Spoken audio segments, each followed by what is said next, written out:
매일 하나님의 말씀을 묵상하고 또 이 기도하는 습관으로 살아가는 우리 하영교회 성도 여러분이 다 되시기를 주님의 이름으로 축복합니다. 아프리카에서 선교 활동을 하던 영국의 한 선교사가 정글 강을 건너려다가 물속을 보면서 그만 깜짝 놀랐습니다. 물속에 수십만 마리의 이 피라니아라는 물고기가 우글거리는데 악어처럼 이빨이 강해 사람이나 짐승이 강에 빠지면 바로 때로 몰려와서 먹어치우는 육식성 물고기입니다. 어느 교회 갔더니 피라니아를 모아놓은 걸 하나 갖다 놨어요. 그런데 그게 뭐냐고 그랬더니 아프리카에 선교 나갔던 한국 선교사가 물에 빠졌는데 그 피라니아가 이 선교사를 뜯어먹은 물고기를 잡았어요. 그래가지고 이렇게 박제를 해가지고 왔는데 아직 그 고기의 물 속에 선교사님의 살이 있을 거라고 그러더라고요.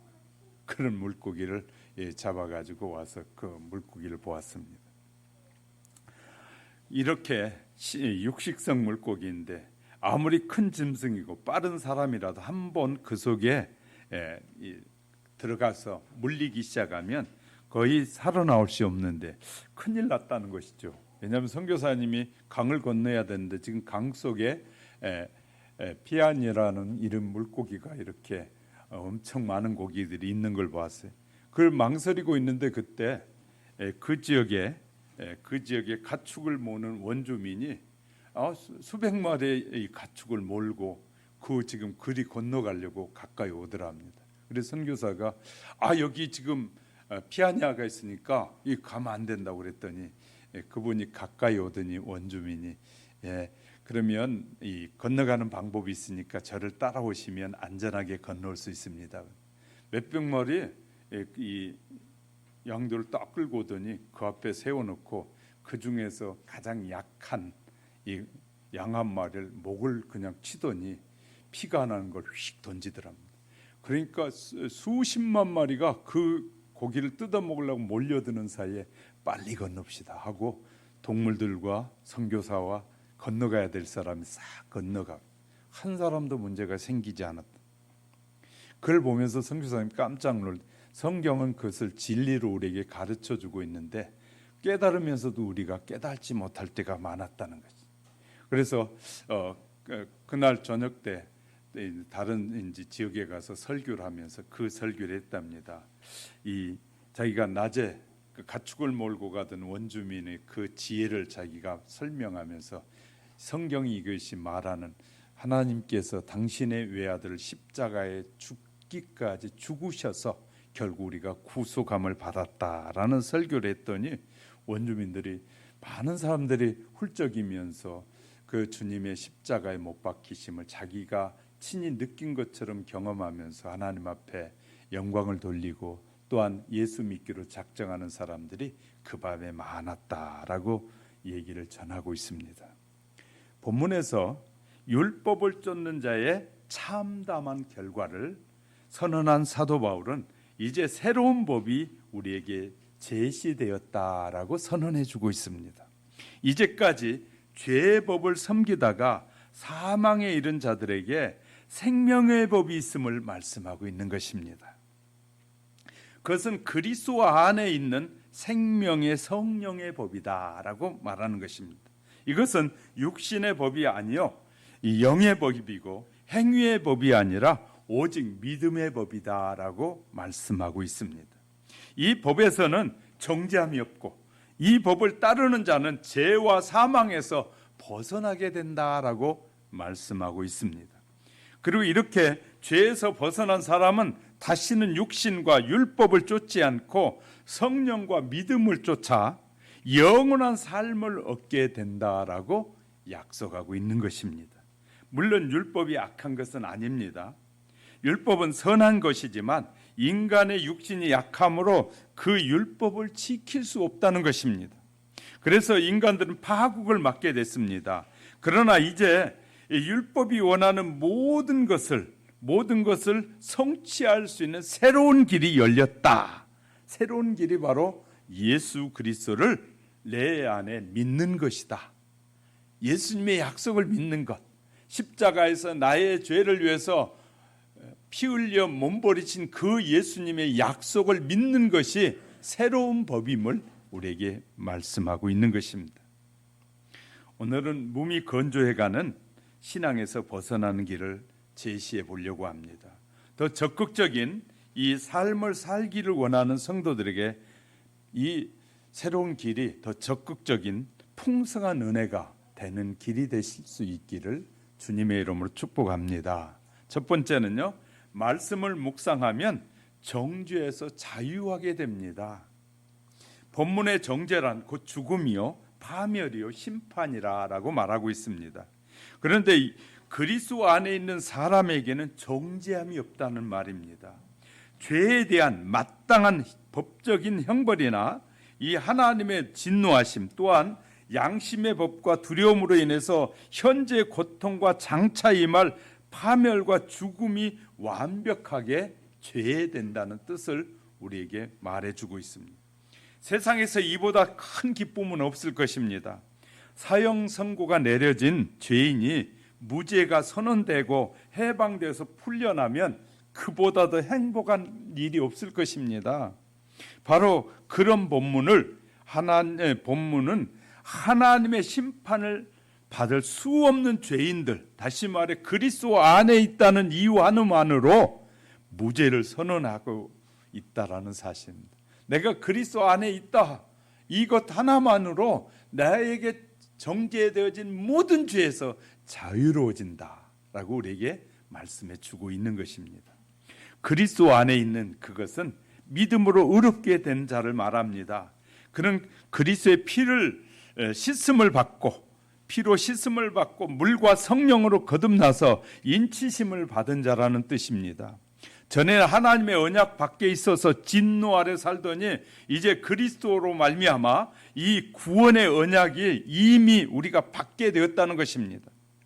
왜냐하면 물과 성령으로 거듭날 때 이미 그 속에서 하나님의 영이 들어와 살기 때문이라고 본문 8장 11절에서 예수를 죽은 자 가운데 살리신 이의 영이 너희 안에 거하시면, 그리스도 예수를 죽은 자 가운데서 살리신 이가 하나님이 너희 안에 거하시는 그의 영으로 말미암아 너희 죽을 몸도 살리시리라 라고 말씀하고 있습니다.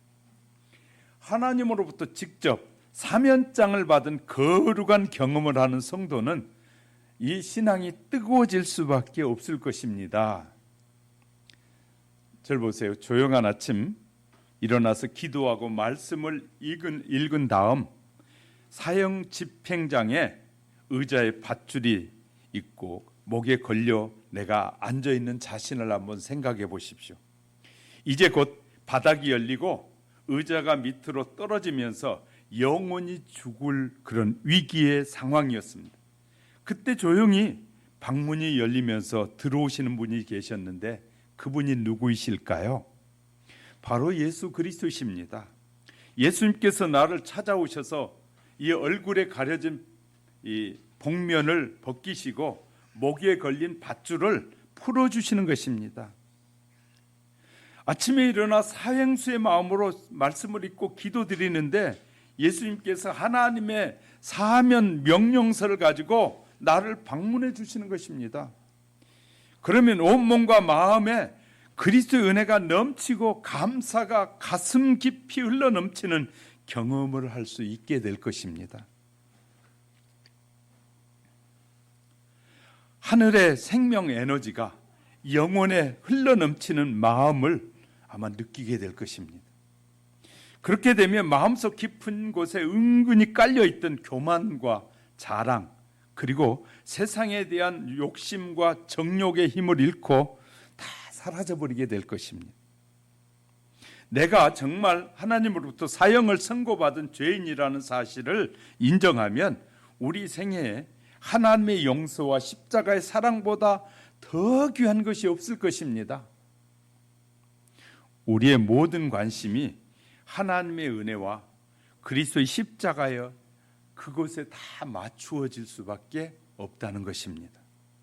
사도 바울은 매일 이 말씀이 자신을 사로잡는다고 고백했는데 빌립보서 3장 8절 9절에서 또한 모든 것을 해로 여김은 내 주 그리스도 예수를 아는 지식이 가장 고상함을 내가 그를 위하여 모든 것을 잃어버리고 배설물로 여기는 그리스도를 얻고 그 안에서 발견되게 하려 합니다.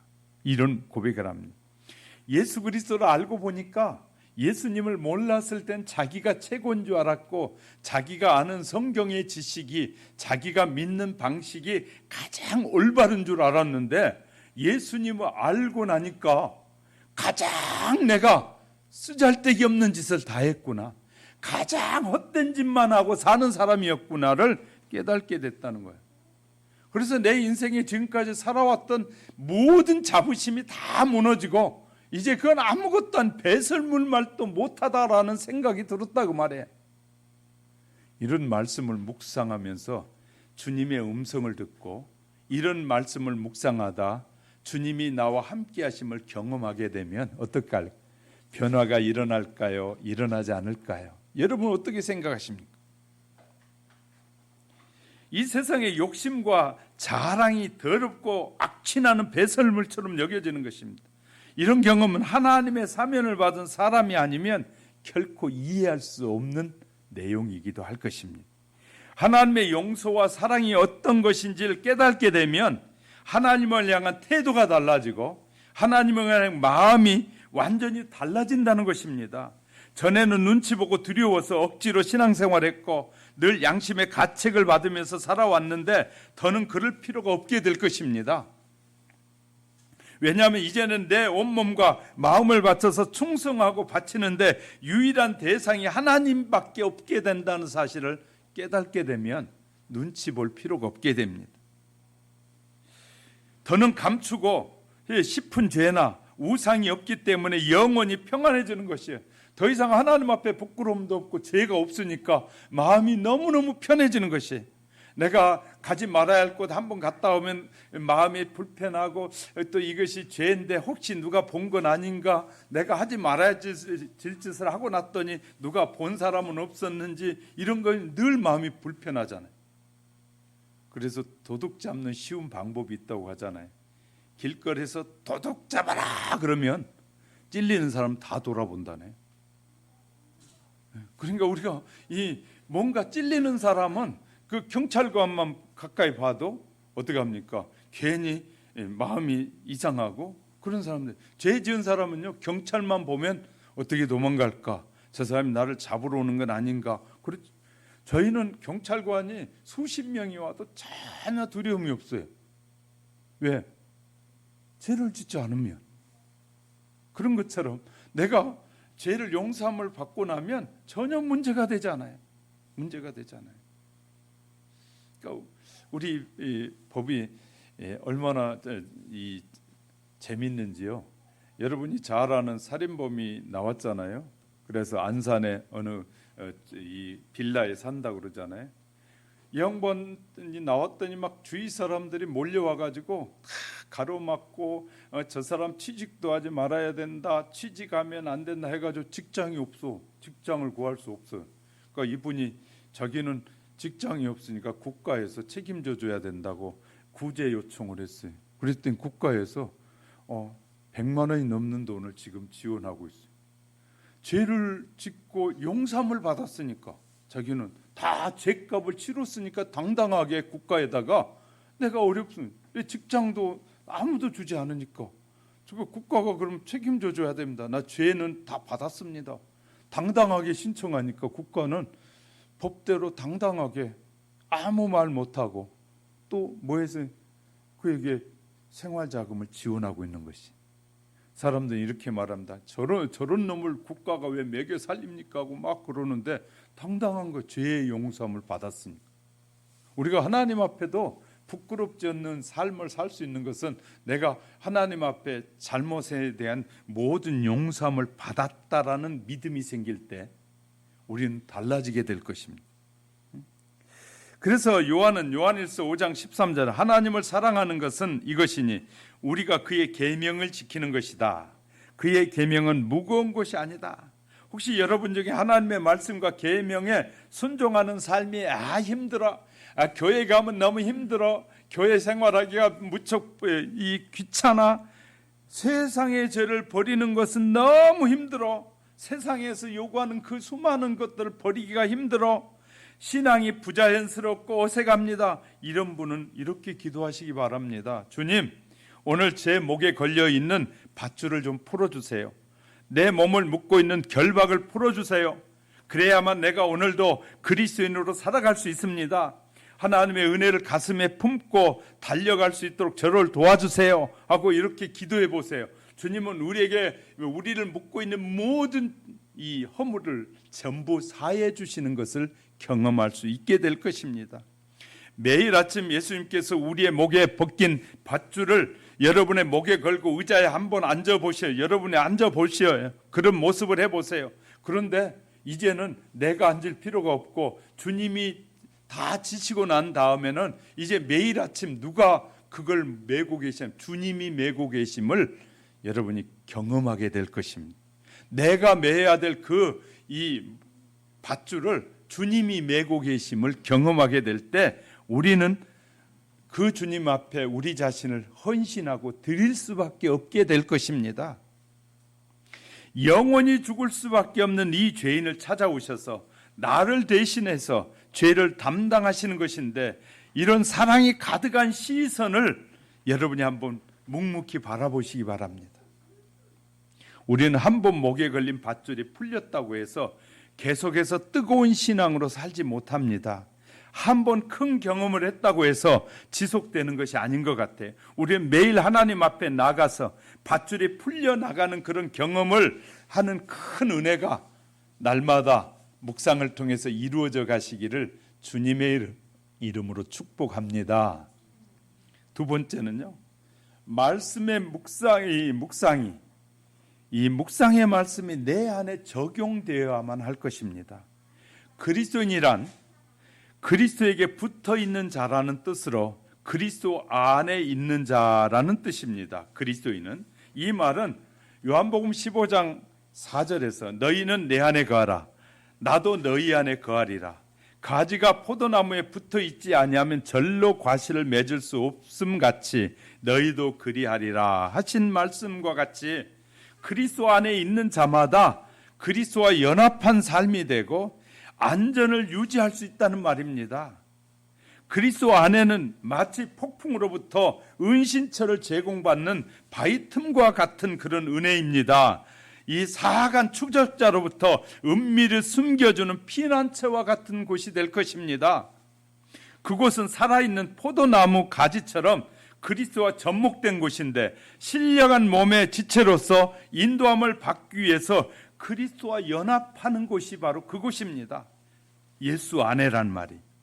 따라서 예수님을 십자가를 지시고 이 부활하심으로 의로워지고 승리한 예수 그리스도 안에 있는 자에게는 이 정죄를 면하게 된다는 사실입니다.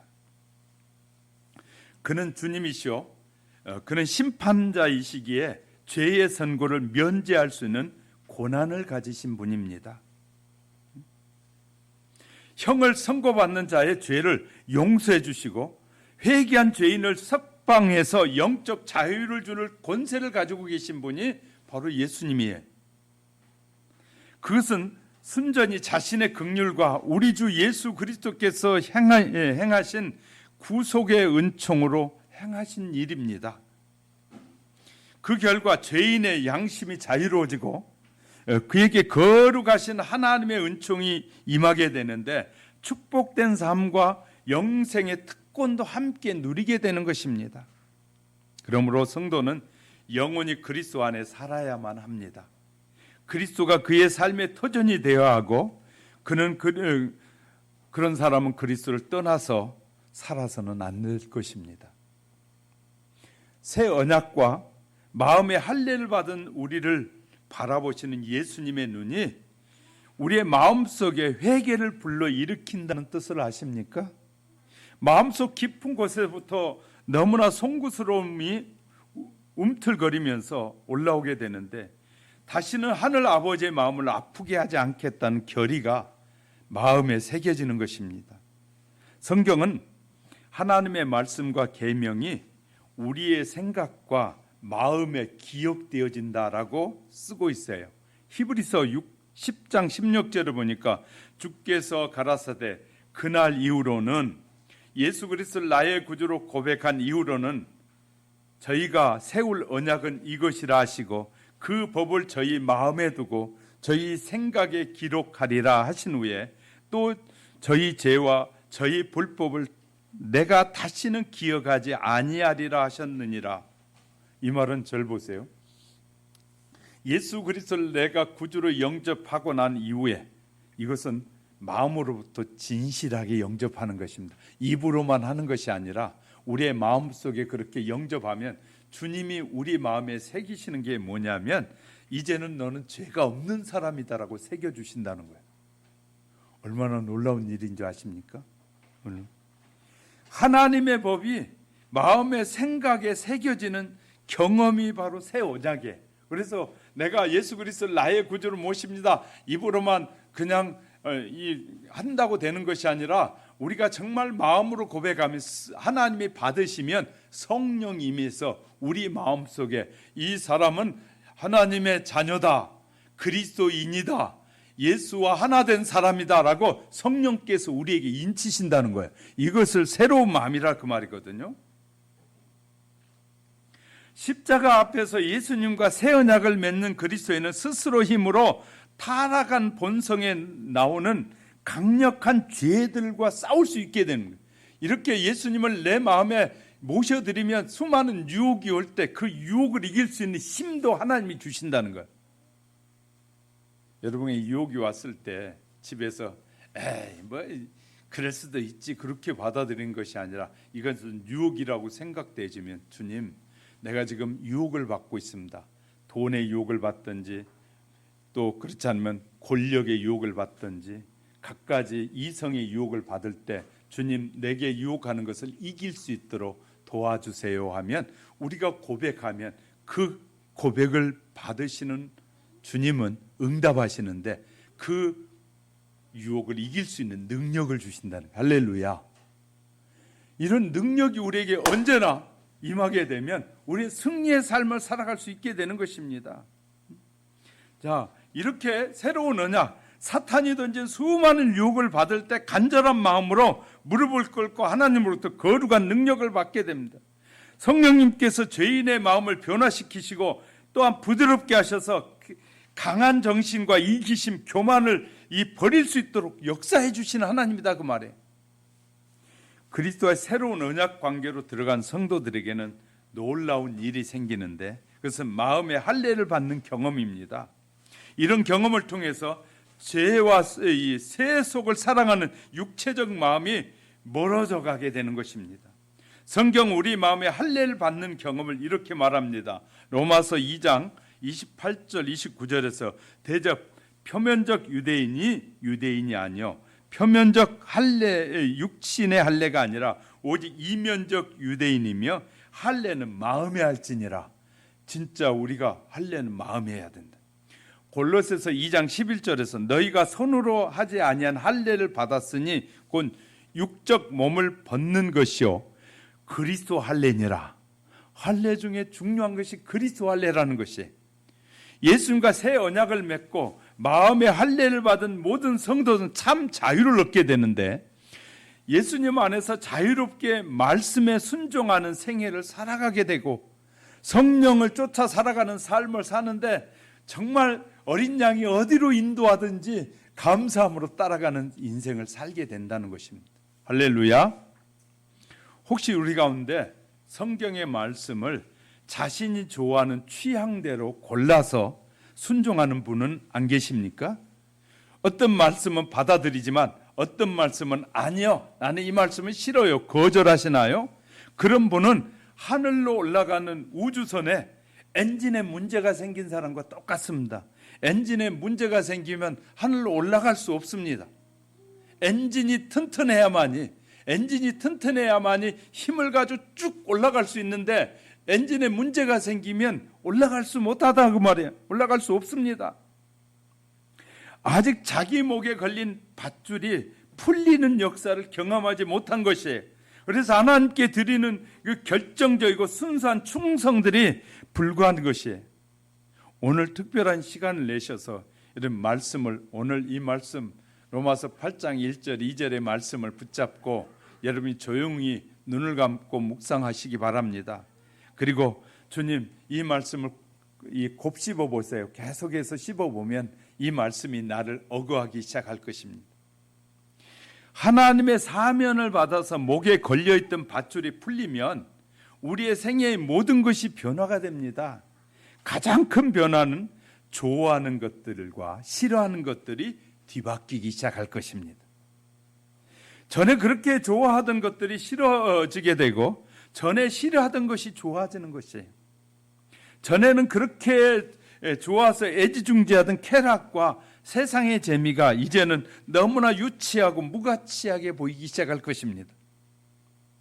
성령께서 지적해 주시고 책망하시는 죄를 마음속에 남겨두거나 숨기려고 하지 않게 될 것입니다. 하나님께서 좋아하시는 것 나도 좋아하게 되고 하나님께서 미워하는 것 나도 싫어지기 시작하는 거예요. 이것이 하나님의 사면을 통해서 이루어지는 중생의 놀라운 경험이라는 것입니다. 다양한 영적 경험은 사형수에게 임하는 하나님의 용서에서 시작된다는 사실을 잊지 마시기 바랍니다. 하나님을 믿는다고 말하면서 십자가를 바라보고 말하면서 날마다 습관적으로 죄에 끌려다니고 있다면 아직 하나님께로부터 예수님으로부터 사면받은 경험이 무엇인지 모를 수 있다는 사실도 기억하시기 바랍니다. 우리는 철저하게 성령님을 의지하면서 내가 예수 그리스도 안에서 하나님이 주신 사면장을 받았다는 그런 믿음이 여러분 안에 가슴에 새겨지게 되면 우리가 주의 종이 뭐 일해야 됩니다, 뭐 헌신해야 됩니다, 이거 하지 않아도 스스로 할 수밖에 없는 거예요. 잘 아시기 바랍니다. 이렇게요, 내 마음속에 주의 성령님께서 내 마음을 인치시고 내 마음속에 이 성령으로 할례를 행하시면 자원하여 봉사하고 헌신한 삶을 살 수밖에 없는 것이에요. 이것이 하나님의 은혜라는 사실을 기억하시기를 주의 이름으로 축복합니다. 세 번째는 뜨거운 신앙은 생명과 성령의 법이 만드는 것입니다. 내가 막 열심히 낸다고 해서 신앙이 뜨거워지는 것이 아니라 하나님 앞에 맡기면 하나님이 우리의 가슴을 뜨겁게 해주시는 거예요. 할렐루야. 하나님이 우리의 가슴을 뜨겁게 하면 헌신하게 되고 봉사하게 되고 자꾸 일하게 되는 거예요. 가슴이 식어지면 교회가 멀어지게 되고 가슴이 뜨거워지면 교회가 자꾸 오고 싶어지는 거예요. 왜? 하나님이 교회를 통해서 역사하시니까. 교회를 통해서 말씀을 주시고 교회를 통하여 이루어하고 교회를 통하여 축복하시는 걸 알게 되면 교회가 자꾸 오게 되는 거예요. 그러니까 이제 뭘 알 수 있게 되냐면 성도들의 영적 상태가 뭘로 아느냐면 상담을 하고 대화를 하면서 다 알게 되는 것이거든요. 마음이 좀 주님을 향한 마음이 식어지더니 교회 일하는 것도 시원찮아지고 교회 일도 열정이 식어지고 이것은 자꾸 마음이 세상을 향하게 되면 교회를 향한 마음이 식어지기 시작합니다. 저는 지금 30년 동안 주님의 일을 시작하고 나서 저에게 주신 하나님의 은혜를 제가 경험하고 난 후에 지금 벌써 이 35년이 넘었는데요. 단 한 번도 저 마음이 흐트러진 적이 없어요. 조금 흐트러졌다가도요 바로 서요. 왜냐하면 하나님이 나를 부르셨고 나의 죄를 용서하셨다는 사실이 너무 확실하게 가슴에 새겨져 있으니까 흔들림이 없는 거예요. 왜? 우리의 신앙은 이 생명과 성령의 법이 만드는데 본문에서 보면 죄와 사망의 법에서 우리를 해방하시는데 이는 생명의 성령의 법이라는 말인데 전에는 죄의 종으로 노릇했는데 죄로부터 해방됨과 동시에 이제는 그리스도에게서 자원하여 내가 지배를 받는 거예요. 그전에는 예수 교회 가자고 저희 부모님도 그러고 하면 오늘은 좀 쉬었으면 좋겠어요. 내 바쁜데요. 꼭 만날 친구도 있는데요. 그렇게 했는데 이제는 친구가 전화 와도, 그렇게 친한 친구가 전화 오대 주일 말고 다른 날 만나자, 이렇게 당당하게 말해줘. 옛날엔 주일날 만나자고 하면 그 친구가 맛있는 것도 사줄 거고 만나려고 그러면 그날이 조금 예배도 피해서 가볼까라는 생각을 가졌는데, 내게 하나님의 은혜가 충만하게 확실하게 임하니까 그런 친구가 전화 와도 그래 주일 말고 다른 날 만나자 하고 분명하게 말할 수 있게 되는 거예요. 왜? 주일은 내가 주님을 만나야 되고 주님의 은혜가 더 필요하다는 사실이 깨달아지니까 이날은 피할 수밖에 없게 되더라고 말이에요. 해방자는 성령의 법이요, 해방의 장소는 그리스도 안에서 해방되는 것입니다. 그리스도 안에서 그와 연합함으로 교통하게 될 때 비로소 죄와 사망의 법에서 해방되는 것입니다. 죄의 법은 양심과 마음을 정복해서 인간을 포로로 만들지만, 성령의 법은 그 죄의 법을 정복하고 포로된 인간을 해방시켜주는 거예요. 죄의 법에서 해방시켜주는 거예요. 그래서 요한복음 5장 3장 5절 6절을 보니까 사람이 물과 성령으로 나지 아니하면 하나님의 나라에 들어갈 수 없느니라. 육으로 난 것은 육이요 성령으로 난 것은 영이니라. 성령으로 거듭나지 않는 자는 영적으로 죽은 자입니다. 육체적으로 건강하고 활기차 있는 젊은이일지라도 하나님이 보시기엔 죽는 것이에요. 가끔 텔레비전에 보면 막 운동을 해가지고 말이에요, 막 근육이, 이런 사람들이 나와가지고 근육을 자랑하는데, 저는 저 사람이 예수를 믿을까 안 믿을까, 저는 그걸 봐요. 저 예수 안 믿으면 아무리 힘을 자랑해도 아무것도 아니에요. 그런데 우리가 보기에, 사람이 보기에는 가날프고 아무 힘이 없는 것 같지만, 그는 예수만 믿는다면, 그가 예수를 나의 구주로 고백했고 마음의 할례를 받았다면 그는 강력한 사람이에요. 할렐루야. 이렇게 달리 보여지기 시작하는 것입니다. 우리가 육체가 호흡한다고 그 안에 영원한 생명이 있는 것이 아닙니다. 영생은 그리스도 안에 있는 자에게만 영생이 있는 거예요. 그러니까 생명이 있는 것이 아니에요. 다시 사형수로 넘어가 보겠습니다. 사형수 목에는 밧줄이 목에만 걸려 있지 않습니다. 절 보세요. 사형수 몸에 밧줄만 걸려 있는 것이 아니라 손도 묶고요, 몸도 묶고 다리도 묶습니다. 왜 그런 줄 아십니까? 밑에 있는 이 스위치를 당기면 의자가 툭 떨어지면서 사람이 아래로 쫙 내려가면서 목에 걸린 밧줄 쫙 당기거든요. 그렇게 될 때 이 죽는 순간, 숨이 끊어지기 직전까지 발부둥치면서 손에 묶음이 없으면 막 이걸 잡아 당기고 그럴 거 아니에요. 그렇기 때문에요, 사형수의 목에 밧줄만 걸려 있는 거에 손, 발 다 묶어가지고 꼼짝 못하게 합니다. 그래서 툭 떨어지면 깍거리다 그냥 죽는 거예요. 이 사형수 목에 걸려 있는 밧줄만 풀린 것이 아니라 온 몸이 다 결박돼 있다만, 그러므로 예수 그리스도는 우리의 목에 걸린 밧줄만 풀어주는 것이 아니라 몸의 결박도 다 풀어주시는 거예요. 사탄이 묶었던 모든 결박을 그리스도께서 풀어주시는 것인데, 그래서 시편 기자는 시편 116편 16절에서 주께서 나의 결박을 푸셨나이다 라고 말하고 있어요. 이 말씀은 우리가 온몸에 결박당한 이 사형수라는 사실을 이해할 때 그 의미가 더 절실해지는 거예요. 절실해지게 됩니다. 주님께서 내 몸의 결박을 왜 풀어주실까요? 목에 걸린 밧줄만 풀어주면 되는데 왜 몸의 결박까지 풀어주실까요? 왜냐하면 그렇게 해야지 진정한 자유와 평화를 누릴 수 있기 때문인 것이. 손을 풀어주셔야 가난한 사람을 찾아가 도울 수 있고, 발을 풀어주셔야 잃어버린 영혼을 찾아갈 수 있고, 내 몸을 풀어주셔야 하나님께 마음껏 영광을 돌릴 수 있기 때문에 다 풀어주는 거예요. 목에 걸린 줄이 풀리면 내 몸을 묶고 있는 미움의 밧줄도, 정욕의 밧줄도, 탐욕의 밧줄이 다 풀려지게 됩니다. 그리고 회개하고 하나님의 사면을 받아서 결박이 풀린 영혼은 봉사와 희생의 생애를 살 수밖에 없는 것이에요. 다른 영혼을 구원하는 삶을 살 수밖에 없다는 사실을 깨닫게 됩니다. 예수님께서 왜 십자가에 돌아가셨습니까? 우리의 목에 걸린 밧줄을 풀어주기 위해서입니다. 지옥불에 이 사형 선고를 받은 우리를 사면해 주기 위해서 예수님이 십자가를 지셨어요. 뿐만 아니라 둘째로 우리의 몸의 결박의 밧줄을 풀어주기 위해서 예수님은 십자가에 돌아가신 것입니다. 그래서 진실로 회개하고 용서받으면 온 몸을 다해 주님의 뜻을 행하는 순종의 열매가 맺혀지게 되는 것입니다.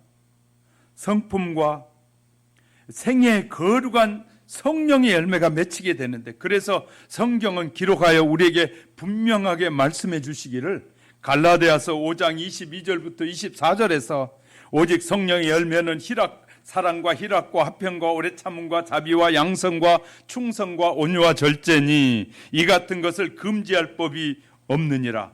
그리스도 예수의 사람들은 육체와 함께 그의 정과 욕심을 십자가에 못 박았느니라 라고 말씀하고 있어요. 하나님께 사면을 받아 그리스도께 속하게 되면 그 정과 욕심을 다 십자가에 못 박을 수 있다, 그 말이에요. 그 결과 성령의 열매가 맺어지게 된다.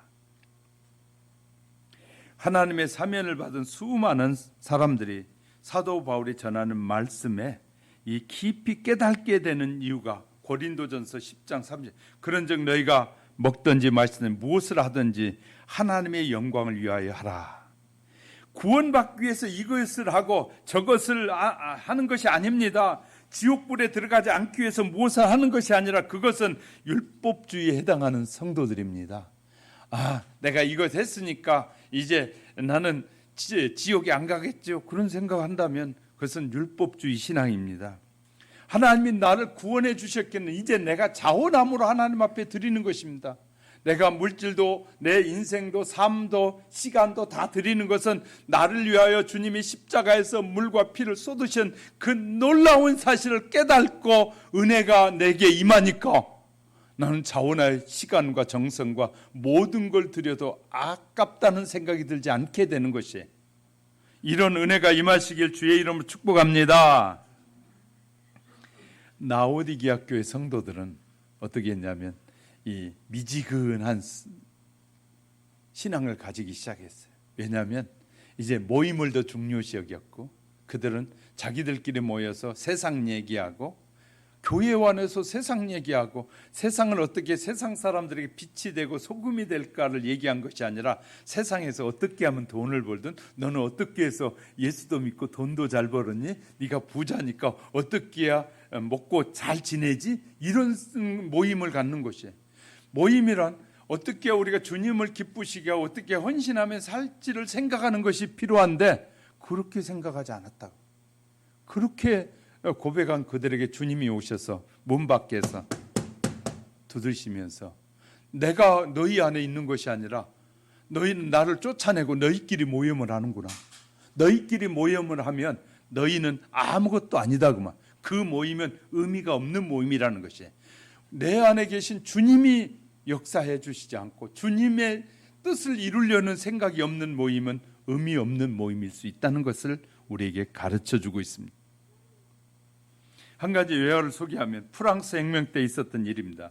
나폴레옹의 장군이 가장 사랑하는 병사가 있었는데 그 병사가 전쟁에서 큰 상처를 입었습니다. 총알이 심장 가까운 곳에 박힌 것이에요. 이 소식을 들은 나폴레옹 장군이 급히 자기의 주치의를 보내서 그를 수술하도록 했습니다. 주치의가 와서 칼로 가슴을 찢으면서 수술을 시작하려고 하자 병사가 이렇게 외쳤습니다. 의사 선생님, 아주 깊이 절개해 주세요. 그러면 그 깊은 심장 깊은 곳에 나폴레옹이라는 네 글자가 새겨진 것을 발견하게 될 것입니다. 유명한 말을 했어요. 하나님의 용서와 예수 그리스도의 십자가가 우리의 가슴의 가장 깊은 곳에 새겨지는데 이렇게 새겨져. 그리스도가 새겨져야 돼. 사랑하는 성도 여러분, 여러분의 마음을 열면 뭐가 나올까요? 우리의 마음을 열면 우리 안에서는 그리스도가 나와야 되는데 욕심이 나오고 세상 것이 나오고 세상의 것이 나온다면 아직 그리스도의 큰 은혜를 경험하지 못한 건 아닌지 모르겠습니다. 우리가 계속적으로 하나님의 은혜 안에 거하려면 늘 말씀을 묵상하셔야 돼요. 그리고 말씀 안에 거해야 돼요. 그리고 내가 바로 죄인이었고 얼마나 큰 죄, 영원토록 죽어도 수천 번을 죽어도 수만 번을 죽어도 또 죽을 수밖에 없는 죄인이라는 사실이 확실히 깨달아지게 될 때 십자가에 나를 위해서 죽으신 그 십자가의 귀한 사랑을 발견하게 될 것입니다. 우리 아영교회를 섬기는 여러분들은 정말 이 코로나가 벌써 1년이 넘었는데도 불구하고 변함없이 하나님을 섬기는 여러분을 볼 때 참 하나님이 사랑하신 분들이다라는 생각을 하게 돼요. 왜냐하면 변함없이 주님을 섬길 수 있으니까요. 여러분이 드린 물질, 어려운 가운데서 드려지는 물질, 어려운 것 알아요. 저도 어렵게 살아봤고 돈 버는 것이 얼마나 힘든 줄 알아요. 쉽게 돈 버는 것 아닌 줄 너무너무 잘 알죠. 제가 말씀드렸잖아요. 저도 아이스 깨끼 장사도 했다고, 중학교 때. 첫날은 마이너스 났어요. 왜냐하면 자꾸 녹아가지고 녹은 거 팔 수 없으니까, 녹은 건 배고프니까 내 입에 들어가니까 마이너스 되더라고요. 저도 여러 가지 해봤어요.